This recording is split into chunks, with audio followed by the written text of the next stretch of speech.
Très chers amis, en ces temps si spéciaux et si troublés, un petit bulletin, oui, qui colle à l'actualité, si on peut dire. Enfin, maintenant, tout est actualité, n'est-ce pas? Un petit bulletin avant tout symbolique pour envoyer dans les ondes, dans les ondes, quelque chose d'autre que ce qui doit s'y imprimer aujourd'hui, ce soir, qui a déjà commencé hier, mais de façon plus confidentielle, dans les sous-sols d'une certaine pyramide. Nous sommes en plein symbole et nous sommes surtout en pleine manipulation de la conscience et de l'espace-temps. De la conscience, je veux dire, pas juste du mental humain. Tordre la conscience, tordre l'espace-temps, refermer la boucle sur nous-mêmes, voilà qui semble être le but recherché de la manipulation à laquelle nous sommes en train d'assister. Une véritable souricière, une cage de Faraday inversée autour de la Seine, de la rivière Seine, de la rivière de la Seine ou de l'artère, oui, c'est ça que je voulais dire, là où toute cette eau qui est de l'eau pourrie, charriant des cadavres et du sang, tout le sang de la Saint-Barthélemy, de la Commune, de la Révolution française ou soi-disant, de tous ces gens qui ont été jetés là et qu'on n'a jamais retrouvés, entre autres. Oui, pensez-y. Et tous ces rats et tous ces égouts, cette eau, cette sainte eau profanée, l'eau de la Seine, en plein cœur de Paris, Isis, la cité dédiée à Isis. Ouais, tout est symbole tout le temps, constamment. Et ces symboles s'enchevêtrent tellement les uns dans les autres que là, nous arrivons à une forme de paroxysme. Pourquoi ces Jeux Olympiques très spécifiques après déclenchement de la solution finale contre les humains et juste avant la remise à zéro du temps, pourquoi se déroule-t-il à Paris spécifiquement, dans cette ville-là, avec la tour Eiffel illuminée de rouge sang, toute cette cérémonie sur l'eau, sur les ondes, bah oui, l'eau, les ondes c'est l'eau, oui, entre autres. Et aussi, je pense à quelque chose, oui, cette nef, ce vaisseau Fluctuat nec mergitur, les armes de Paris. Cette nef, elle vogue, mais ne sombre pas. De quoi est-il question au juste? Eh bien, nous allons le voir dans un instant. Il est question de ce fameux cercle traversé par une ligne d'eau, comme nous en parlait je ne sais plus qui, dans un opus magistral radiophonique qui s'appelait La symbolique du chiffre 11, ou du nombre 11, je ne sais pas. Je ne sais plus son nom, un anglais, et puis ça avait été très illustré, c'était absolument édifiant. Il y a un truc comme ça à Londres, avec un cercle traversé par de l'eau. Tout ça, c'est pour conduire une certaine énergie. L'eau étant le support de la conscience dans ce monde, l'eau personnifiant la conscience dans ce monde, l'eau absolument dégueulasse de la Seine, est sans doute utilisée là tout de suite, pour être, en plus d'être salie et dégradée, d'être chargée en ondes. L'eau transporte l'information. Transforme, j'allais dire. L'importation. Ouais, c'est une contrepétrie. Mais je voulais dire qu'elle transporte l'information. Repartons dans le passé. La Révolution française. En me baignant cet après-midi au bord de l'eau avec une de mes amies, mais pas l'eau de la Seine, nous déroulons un fil de pensée qui nous amène inévitablement au jour d'aujourd'hui.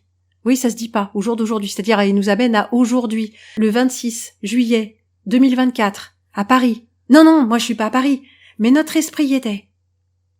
Alors revenons un peu en arrière. La Révolution française. Oui, encore elle. La révolution maçonnique à bonnet rouge de Mitra, vous savez. Il y a exactement 235 ans. 235. Ou 2, 3, 5. Ça vous dit quelque chose? Non? Si.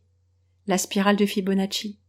Oui, la merveille de géométrie sacrée. Ouais, sacrée. La spirale qui s'enroule sur elle-même. Vous savez, on en a parlé. Possiblement, ce n'est pas la spirale de vie. C'est la spirale de la boucle spatio-temporelle qui se referme sur elle-même. C'est un piège! C'est un piège pour nous. Et quel rapport avec aujourd'hui? Quel rapport avec Paris? Quel rapport avec la Seine? La Seine, le théâtre. Paris sera un théâtre, en plus d'être une fête. Oui, une fête. Tu parles d'une fête, je te jure, hein. Alors quand la fête ressemble à ça, des barrières partout, des flics partout, des QR codes partout, ah ben, tu peux numéroter tes abattis. On y est. Le grand jour, le grand soir même. Les barrières. 44 000. 44 000. Non, c'est pas la liqueur d'orange 44 avec les 44 trous et les 44 morceaux de sucre, hein. Non, c'est pas la fête. 44 000. D'où ça sort? Pourquoi 44 000? Comment ça se fait que je sache qu'il y a 44 000 barrières? Parce qu'on me l'a matraqué? Non, pas moi j'écoute pas. Mais j'ai des petites oreilles partout. Alors c'est quoi ces histoires de 44 000? Ils nous avaient fait le coup des 72 000, non? Des 144 000? Le nombre de justes de... Qu'est-ce que c'est encore? C'est la Bible? C'est l'Apocalypse? Il y a un code derrière tout ça? Eh bien cherchez, chers amis, car je n'ai pas encore trouvé. Alors il faut que je vous dise, c'est pas de moi tout ça. On m'a bien soufflé toutes ces belles idées. C'est-à-dire que en discutant, ça s'est imposé comme une réalité. Je suis rentrée dans l'esprit de mon ami qui me déroulait comme ça cette espèce de cérémonie, mais en avance, enfin plus exactement hors de l'espace-temps, avec ce décor infâme, cette eau dégueulasse qui coule entre des barrières, ces 44 000 barrières. Barrières, connais-je, pensais plutôt. Masque barrière, bien sûr. Distanciation sociale, avec proximité obligatoire. Geste barrière. Barrière. Grille. Grillage. Treillage. Maillage. Comme une cage de Faraday inversée. Pourquoi est-ce que j'ai dit ça? Eh bien, encore une fois, ce n'est pas mon expression, mais je la trouve excellente, puisque tout est inversé, n'est-ce pas? Là, ce n'est pas une cage de Faraday pour se protéger des ondes. C'est une centrifugeuse à ondes, pour les pulser à l'intérieur. Alors les gogos qui ont payé leur place, ou peut-être même tous les autres, ou peut-être même l'eau de la Seine, charriant ces immondices et ces petites molécules d'hydrogène et d'oxygène, l'eau est-elle chargée de nous transmettre ces ondes empoisonnées, quelque part, partout, jusqu'à la mer? Cage de Faraday, ondes pulsées, antenne 5G, maillage, treillage, filet de graphène refermé sur lui-même. C'est marrant, j'étais justement là-dessus. Vous y aurez droit bientôt. Nanoparticules, filet de graphène, entourant cette artère, ou peut-être même plutôt cette veine, qui pulse qu'est la Seine. La Seine, le théâtre du crime. Scène de crime! Et cette veine, cette artère qu'est la Seine, ce flux de sang pourri d'ailleurs, injecté de toutes les saloperies possibles, n'est-ce pas? C'est l'artère qui irrigue notre cerveau. Non, pas le nôtre, le nôtre façon de parler, le nôtre collectif.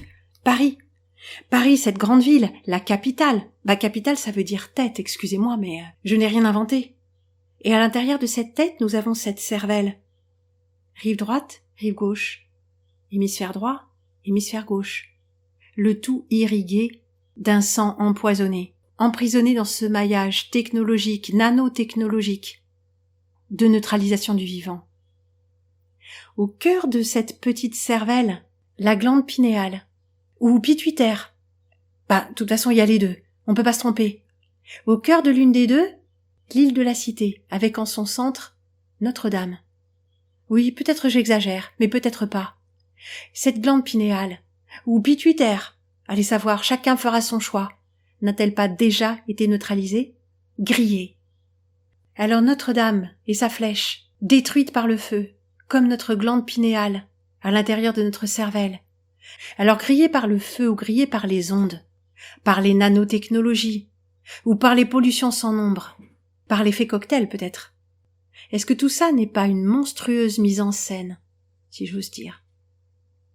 Mais la version exotérique de ce soir, sur l'eau dégueulasse, ne devrait pas nous faire oublier le secret des festins ésotériques, souterrains. Oui, j'ai dit sous la pyramide. Une certaine pyramide.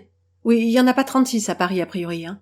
Ils font leurs petites manœuvres dans le noir, comme des cafards, comme des rats, ivres de sang. Ils font leurs petites affaires par derrière, un peu avant, un peu après, loin des regards. Et c'est aussi de les percer à jour qui devrait constituer notre plus gros travail, de pouvoir rentrer en nous-mêmes, là où nous pouvons tout voir et tout entendre, et de dire « Nous vous avons percé à jour, nous savons qui vous êtes, nous savons ce que vous faites. Maintenant, loin des yeux, votre puissance n'est pas si grande. » Connaissez-vous le pic du Midi ? Eh bien, pas moi. C'est une montagne. C'est une aiguille. Mais pas un cap ou une péninsule. Juste un pic. Aussi pointu que la flèche de Notre-Dame. Non, ça c'est pour l'image, bien sûr. Ça se situe pas très loin du haut lieu de pèlerinage de Lourdes, pour ceux que ça intéresse. Et évidemment, pour une flèche qui s'élance dans le ciel, on imaginera bien évidemment un observatoire. Pour observer quoi ? Vous vous en doutez. Le cosmos. Alors quand le président chinois escorté par le truc qui nous sert de président est venu dans la région, ce n'était pas pour se recueillir à Lourdes, mais pour aller revisiter ce haut lieu à plus d'un titre. Qu'est-ce qu'ils font là-bas ? Apparemment ce n'est pas à nous de le savoir. Et si le cœur vous disait d'aller vous balader dans le coin ces temps-ci, eh bien vous n'aurez pas ce plaisir parce que les chemins de randonnée ont été fermés. Oui, un peu comme les accès à la Seine. Pourquoi ? Comment ça, pourquoi ? Parce que c'est comme ça. Alors Xi Jinping, il serait venu le 30 avril. Le 30 avril, ça vous dit quelque chose ?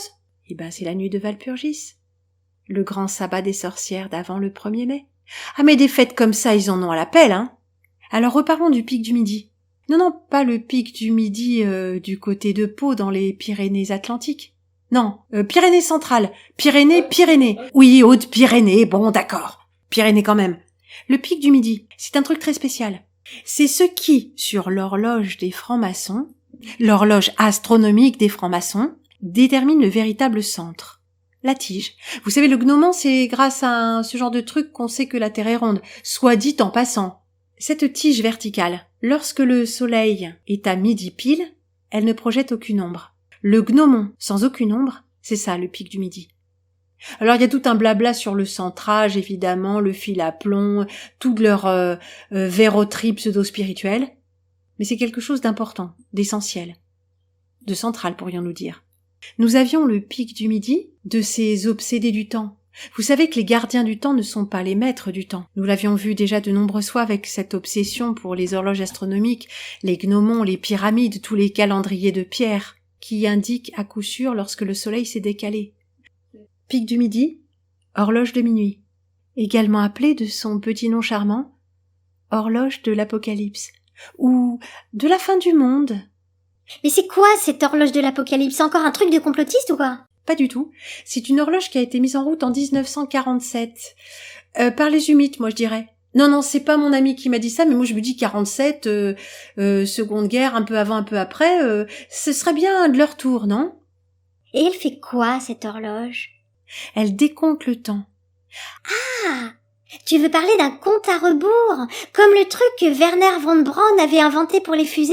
3, 2, 1... Ignition! Et là, on en est à combien ? Il nous reste quoi ? Mais déjà, faut dire comment ça marche. Il y avait un certain nombre d'heures au départ, un peu comme dans Time Out, pour ceux qui l'ont vu, ce film où les humains sont modifiés, puis ils doivent payer en temps, à peu près tout. Et ils ont plus qu'un certain temps à vivre. Bon, un peu comme dans l'âge de cristal. Enfin bon, leur projet pour nous, quoi, en 2 mots. Mais il y a une petite particularité. À chaque fois qu'il y a un événement vraiment particulier, genre une guerre ou je sais pas, un truc un peu craignos, ça retire du temps de vie. Mais ça peut en regagner aussi. Je crois que c'est comme ça qu'ils fonctionnent, non ? Ils perdent, ils gagnent. Tout s'achète. Avec du sang en général, hein.